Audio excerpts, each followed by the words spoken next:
Yirmiyahu chapter 13.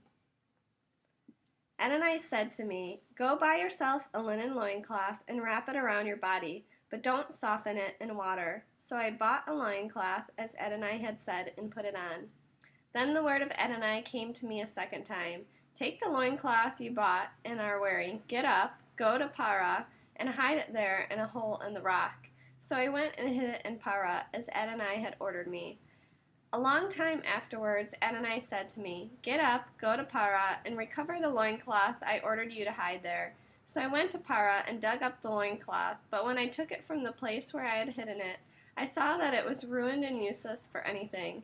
Then the word of Adonai came to me.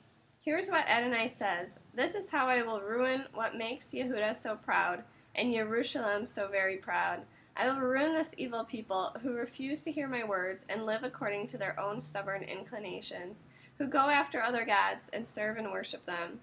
They will be like this loincloth, which is useless for anything. For just as a loincloth clings to a man's body, I made the whole house of Israel and the whole house of Yehuda cling to me, says Adonai, so that they could be my people, building me a name and becoming for me a source of praise and honor. But they would not listen. So you are to tell them, this is what Adonai, the God of Israel, says. Every bottle is filled with wine.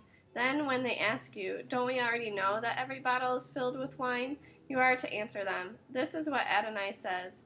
I am going to fill all the inhabitants of this land, including the king sitting on the throne of David, the Kohanim, the prophets, and the inhabitants of Jerusalem with drunkenness. Then I will smash them one against another, even fathers and sons together, says Adonai. I will show neither pity nor compassion, but I will destroy them relentlessly. Listen and pay attention. Don't be proud, for Adonai has spoken. Give glory to Adonai your God before the darkness falls, before your feet stumble, on the mountains in the twilight, and while you are seeking light. He turns it into death-like shadows and makes it completely dark.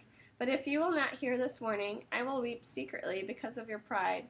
My eyes will weep bitterly, streaming with tears, because Adonai's flock is carried away captive. Tell the king and the queen mother, come down from your thrones, for your magnificent crowns are falling from your heads.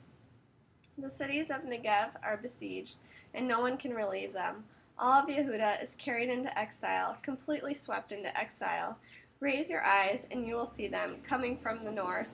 Where is the flock once entrusted to you?